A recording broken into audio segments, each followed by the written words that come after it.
The incident. The Hope's dawn gleamed like a pearl against the velvet darkness of space, its pristine white hull bearing the ancient symbol of healing, a red cross that had guided those in need for centuries. Captain Sarah Chen stood at the observation deck, watching as another relief shuttle docked with practiced precision. The massive hospital ship, Earth's pride in humanitarian aid, housed over 3,000 patients from 24 species. "Captain, we're receiving another distress call from the Nexus cluster," Lieutenant Rivera reported, his holographic display showing a region torn apart by a recent solar storm. "Multiple colonies affected, radiation casualties." Sarah nodded, already calculating their response time. "Alert Medical Bay 4 to prepare for radiation treatment." "How many affected?" "Initial estimates suggest 800 survivors requiring immediate care," Rivera replied, his dark eyes reflecting the urgency of the situation. "Our current capacity." "We'll make room," Sarah interrupted firmly. "We always do." From the shadows of a nearby asteroid field, High Commander Vrekath of the Kraxan Empire watched the hospital ship through narrowed eyes. His scaled fingers traced the tactical display, mapping every entry point, every vulnerable section of the vessel. The Kraxan had dominated their sector for millennia through fear and military might, until humanity's emergence changed everything. "These humans," he hissed to his strategic advisor Zellner. "They build ships the size of battle cruisers, not for war, but for healing. It's obscene." Zellner shifted uncomfortably. "High Commander, the Hope's Dawn has treated thousands of our own people in the past year alone. Their medical technology is wasted," Vrekath cut in. "Imagine such resources devoted to proper purposes: conquest, control, dominance. Instead, they squander it on the weak." His claws clicked against the command chair. "The galaxy must be reminded of the natural order. Compassion is weakness, and weakness must be purged."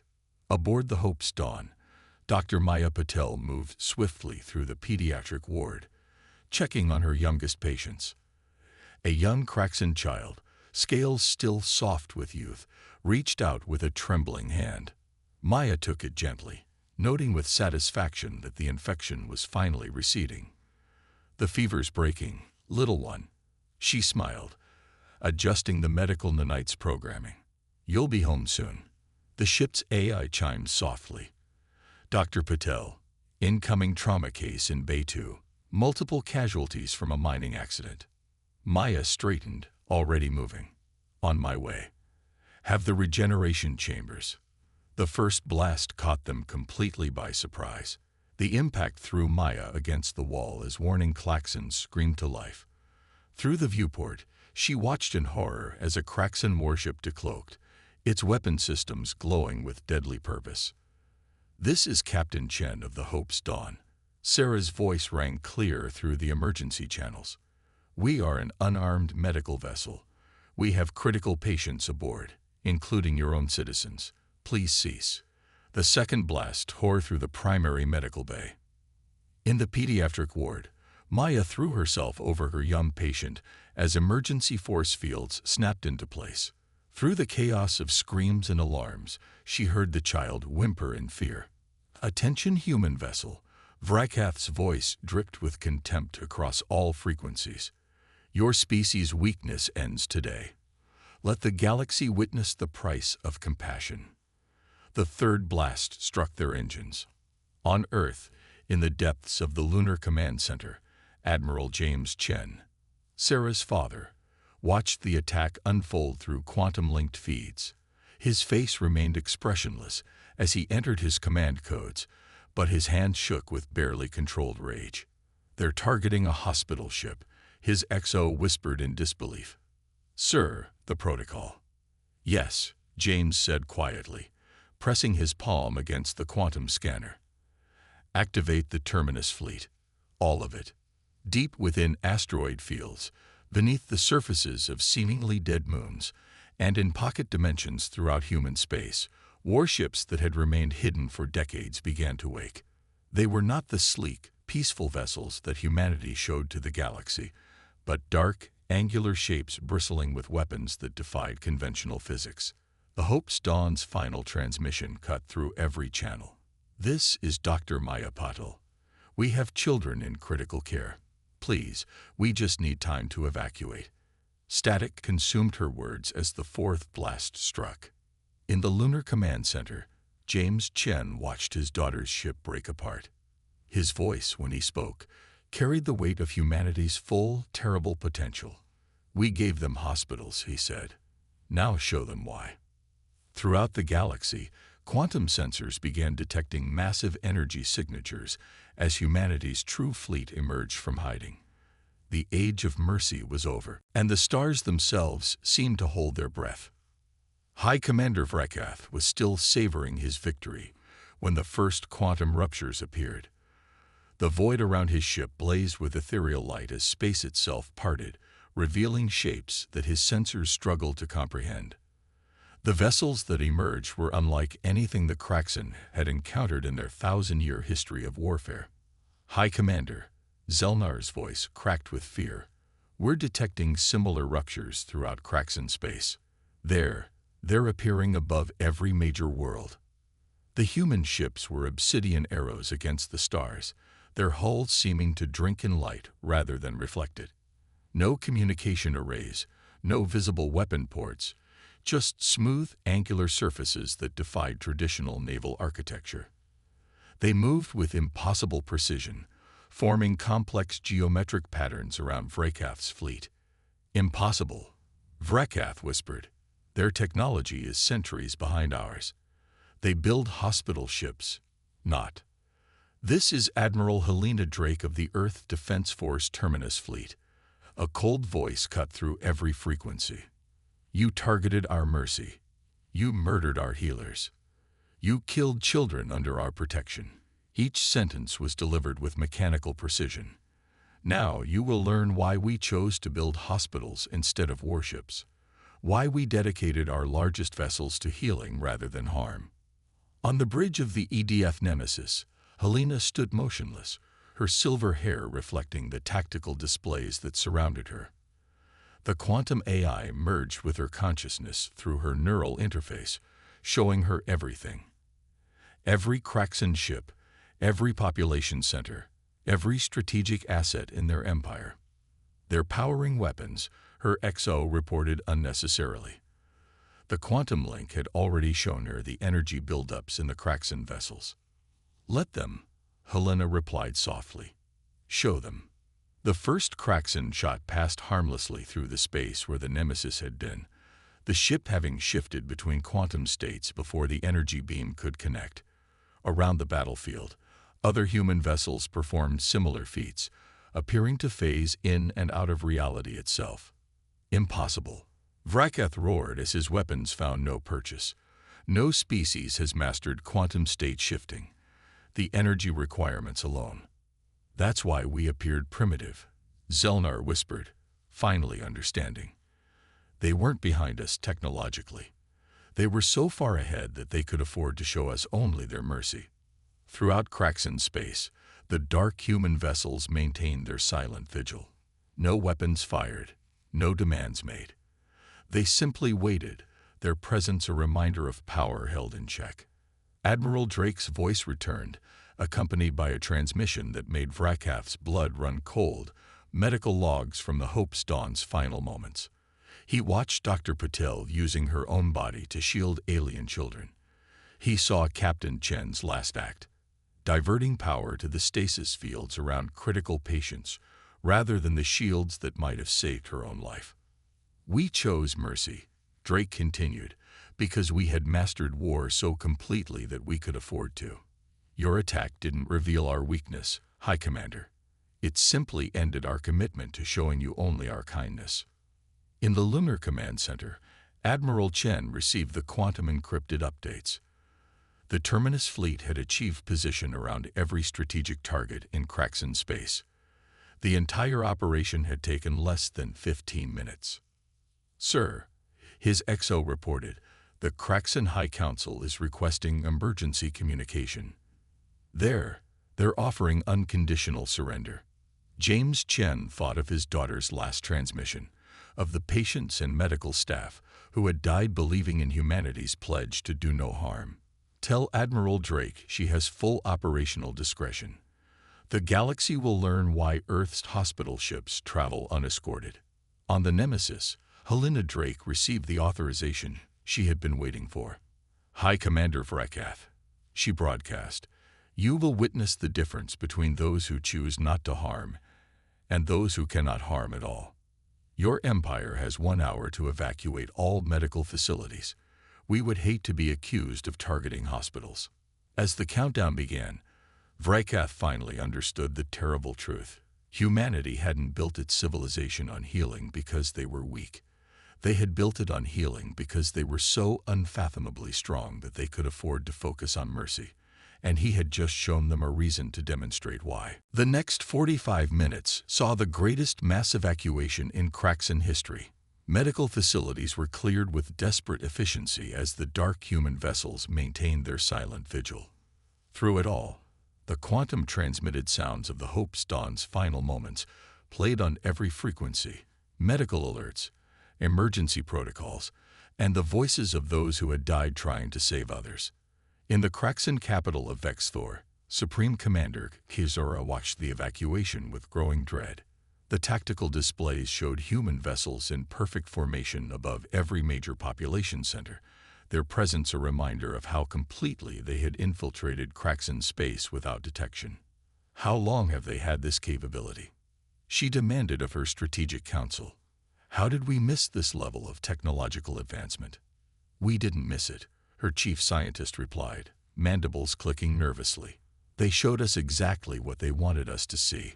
Every diplomatic exchange, every technological sharing program. They were testing us, watching how we would use their medical knowledge. On the Nemesis, Admiral Drake received a priority quantum transmission. The face that appeared on her neural interface was unexpected. Dr. Maya Patel, one of the few survivors of the Hope's Dawn. Admiral. Maya's voice was weak but determined. I know what you're planning. But before you act, there's something you need to see. She transmitted her final recordings from the hospital ship, showing not just the attack, but what came before. Kraxan children playing in the recovery ward. Their parents' gratitude. The bonds formed between species through the simple act of healing. Helena Drake watched in silence, her expression unreadable. They still murdered our people, Doctor. They targeted a hospital ship. Yes, Maya agreed, and they deserve punishment. But if we respond with equal brutality, we lose something more precious than lives. We lose the very thing that makes us human. The countdown reached 15 minutes. Throughout Kraxan space, the evacuation had become chaotic. Refugees crowded onto transport ships. Military vessels converted to emergency medical transports. The Kraxan, for all their martial pride, were learning the difference between wielding power and facing it. In a desperate bid to protect their homeworld, the Kraxan military attempted to position their fleet between the human vessels and their planet. The human ships simply phased through them, maintaining their positions without firing a single shot. 10 minutes. Admiral Drake's voice echoed across space. Perhaps now you understand why we never needed escorts for our hospital ships. Why we could focus on healing while maintaining the most powerful fleet in known space. Supreme Commander Kizura made her decision. Breaking centuries of Kraxan protocol, she opened a direct channel to the Nemesis. Admiral Drake, I speak for the entire Kraxan Empire. We surrender unconditionally. Our fate is in your hands.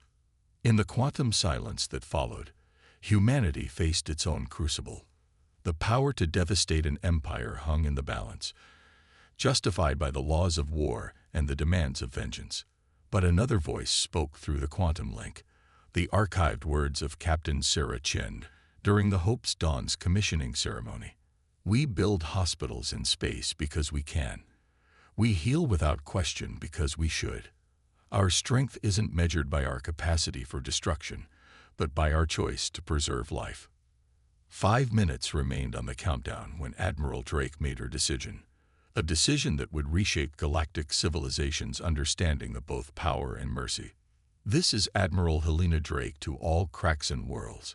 Her voice carried an edge that made even hardened warriors tremble. Your surrender is accepted.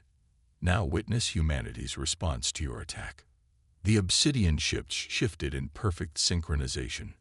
From their hulls emerged not weapon ports, but medical deployment pods. Hundreds of them, descending toward the evacuated medical facilities. You destroyed one hospital ship, Helena continued. So we will build you 100 more. You showed us destruction. We will show you transformation. The pods touched down, unfolding into advanced medical facilities that surpassed anything the Kraxan had ever seen. Quantum-linked diagnostic systems, regeneration chambers, neural reconstruction units, technology that humanity had kept hidden, not for war, but for healing. In the Lunar Command Center, Admiral James Chen watched the deployment with quiet satisfaction. Send in the medical teams, he ordered. All of them. Across Kraxan space, the dark warships opened their hangar bays. But instead of fighters, they launched medical shuttles. Human doctors, nurses, and specialists emerged, led by the survivors of the Hope's dawn. Among them was Dr. Maya Patel, her face bearing new scars, but her determination unchanged. Your population centers are in chaos from the evacuation, Helena announced. Injuries are mounting. Chronic patients have been displaced. You will accept our help. You will learn what real strength looks like. Supreme Commander Kizora watched in stunned silence as human medical teams began treating Kraxan civilians. I don't understand, she whispered. We killed your people. You deserve justice. Maya interrupted, stepping onto the Kraxan Command Center with her medical team.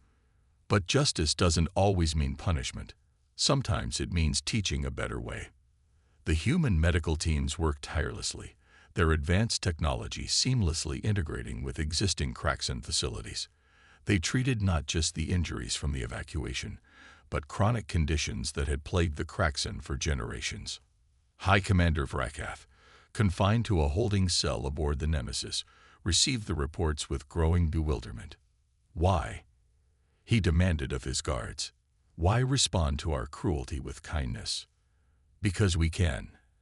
Admiral Drake replied, entering his cell. Because strength isn't about what you can destroy. It's about what you choose to build. She activated a holographic display, showing him the medical centers spreading across his worlds. Your empire will be transformed, Commander, not through conquest, but through healing. Your children will grow up in a society that understands the true meaning of power. On a Kraxan colony world, a young warrior cadet watched as Dr. Patel treated his sister's genetic condition, something Kraxan medicine had declared incurable. Why help us? He asked. After what we did. Maya smiled, adjusting the quantum regenerator, because that's what humans do. We heal, not because we're weak, but because we're strong enough to choose kindness even when revenge would be easier. The transformation of Kraxan society began not with a bang of destruction, but with the quiet hum of medical equipment. The dark warships remained in orbit, a reminder not of humanity's capacity for violence, but of their choice to use their power differently.